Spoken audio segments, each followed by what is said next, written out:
Olá pessoal, tudo bem com vocês? Nesta semana, na disciplina de Teoria da Educação Musical, iremos estudar sobre o método Suzuki. O método Suzuki foi desenvolvido pelo violinista e pedagogo Shinichi Suzuki, nascido em 18 de outubro de 1898, na cidade de Nagoya, no Japão. Suzuki trabalhou na fábrica de violinos de seu pai e apenas aos 17 anos deu início ao estudo do instrumento. Após ter concluído os estudos em Tóquio, mudou-se para a Alemanha para estudar violino com Karl Klinger. Em 1928, retornou ao Japão e fundou o Quarteto Suzuki ao lado de seus irmãos e a Orquestra de Cordas de Tóquio, e trabalhou paralelamente ao ensino do instrumento. Em 1945, após a Segunda Guerra Mundial, recebeu convite para trabalhar na Universidade Matsumoto, mas colocou como condição ao aceite do convite apenas se pudesse trabalhar o seu novo método de educação musical com as crianças na universidade. Em 1950, fundou o Instituto da Educação para o Talento, que ficou mundialmente conhecido. A concepção de educação musical de Suzuki está apoiada sobre algumas bases.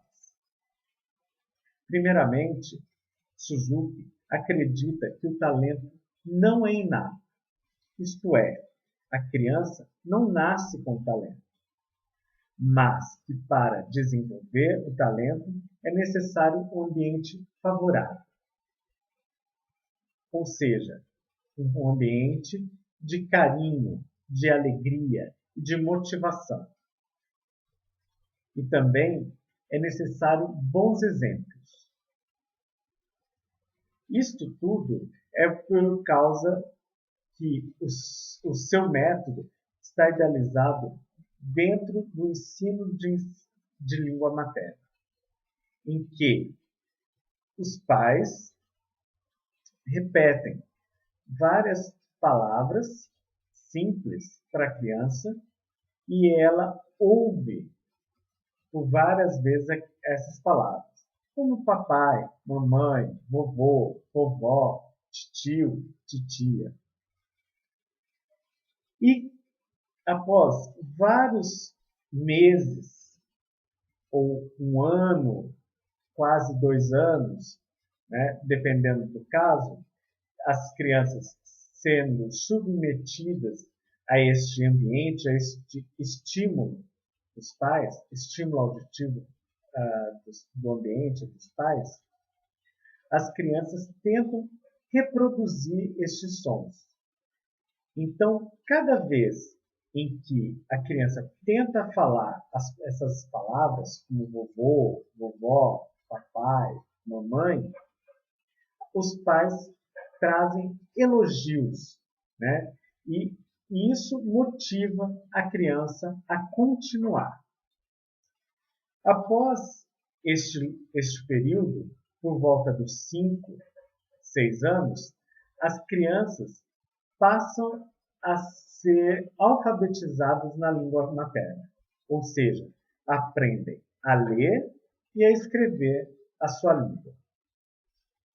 E é dessa forma que o método Suzuki funciona. Primeiramente, o professor traz para a sala de aula estímulos sonoros. Repete várias vezes a música em que a criança irá aprender. Posteriormente, a criança tentará reproduzir estes sons. Vou dar um exemplo com a flauta, que também é um instrumento utilizado na musicalização pelo método Suzuki. Bem, a primeira música do método Suzuki é chamado Mary Had a Little Lamb, que é uma música folclórica em tradução livre significa Maria tinha um carneirinho. O professor repete várias vezes a melodia, que é composta apenas por 4 notas: Lá, Sol, Fá e Dó.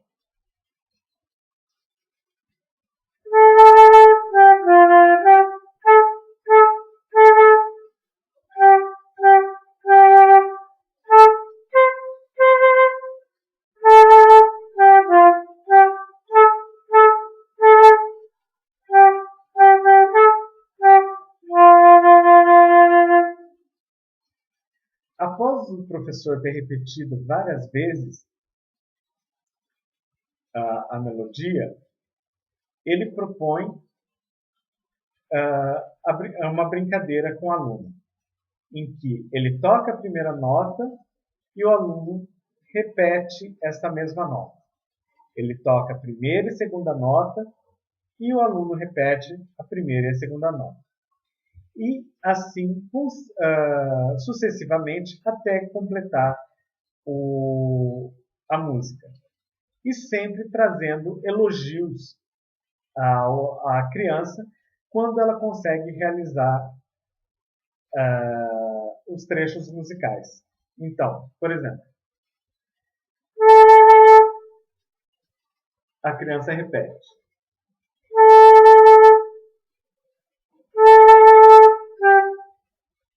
A criança repete. E o professor toca. E a criança repete. Até concluir. Né? Alguns pontos bastante interessantes, né, no método Suzuki é que o método prevê a participação ativa dos pais na educação dos filhos. Ou seja, os pais devem estar presentes na aula, né, de instrumento e aprender a tocar o instrumento que o filho está aprendendo. Então, o pai ele se torna o professor do seu filho em casa. Né? O filho aprendeu a tocar aquela música, aquele trecho ou aquela música completa e ele precisa praticar. Por quê? Como Suzuki não acredita que o talento seja inato, ele precisa ser desenvolvido. Ele precisa ser desenvolvido através da repetição. Então, a habilidade da criança ela vai ser desenvolvida através da repetição. E os pais eles têm a participação ativa porque quando o filho vai tocar em casa,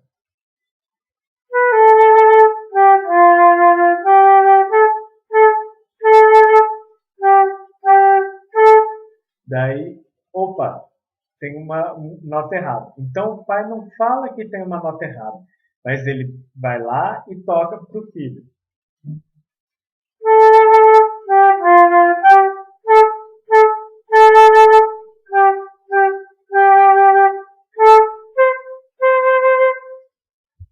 Para que o filho perceba o seu erro, né, e repita novamente a música sem esse erro. Em seguida, né, o repertório, né, em que contém cada um dos volumes, né, que as crianças trabalham no método Suzuki, elas são um repertório de dificuldade graduada, ou seja, a primeira música, né, do método Suzuki para flauta, nós temos Mary Had a Little Lamb, né, que trabalha 4 notas, notas repetidas, tudo e com algumas pausas, né? A segunda música, que é Fireflies, ele trabalha, que chama Vagalumes, que também é uma canção infantil. Ele trabalha com nota e silêncio.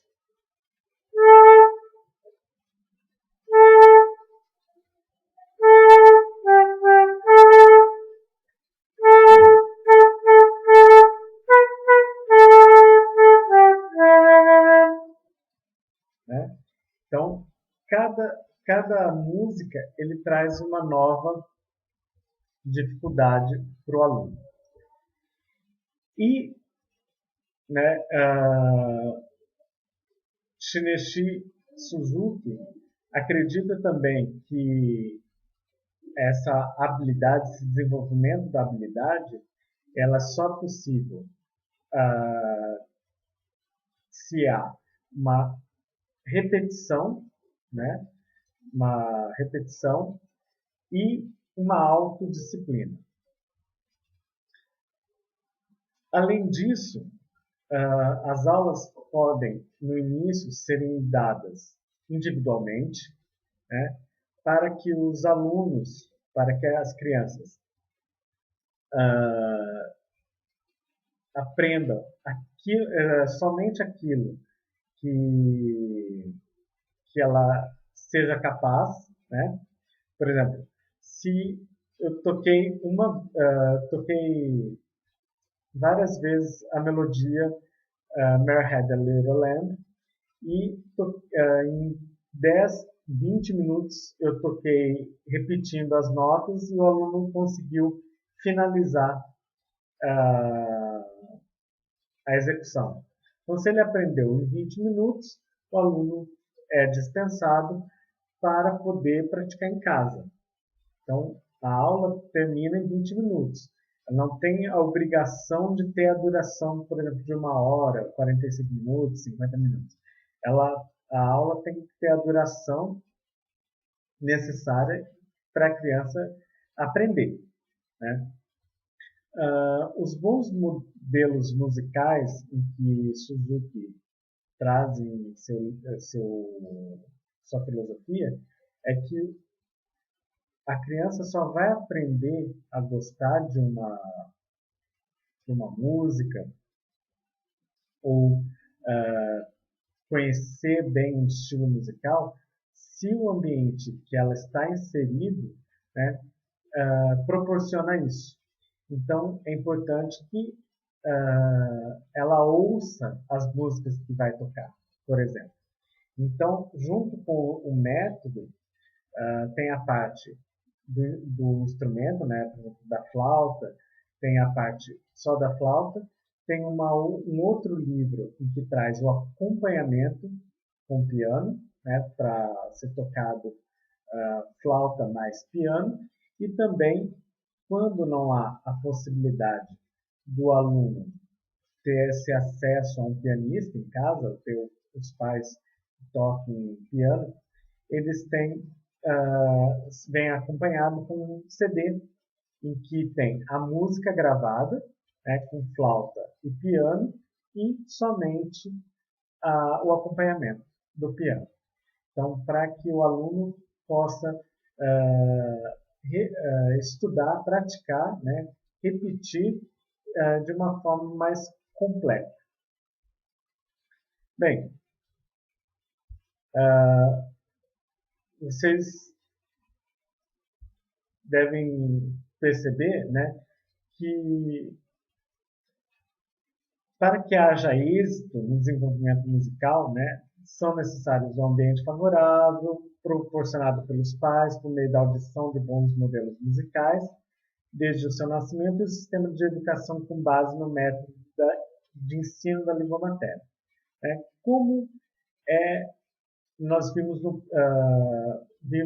nos métodos anteriores, como Dalcroze, Kodály, Williams, Orff, que permite que a criança, muito pequenos, aprenda música, ou seja, assim como a criança aprende a falar antes de ler e escrever, ela deve aprender a se expressar musicalmente antes da leitura e da escrita musical, né?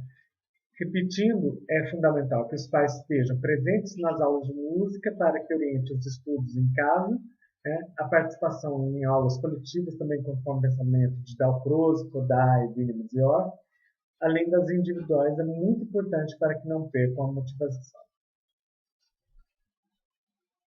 Espero que vocês tenham gostado, né, de aprender um pouquinho mais sobre o método Suzuki.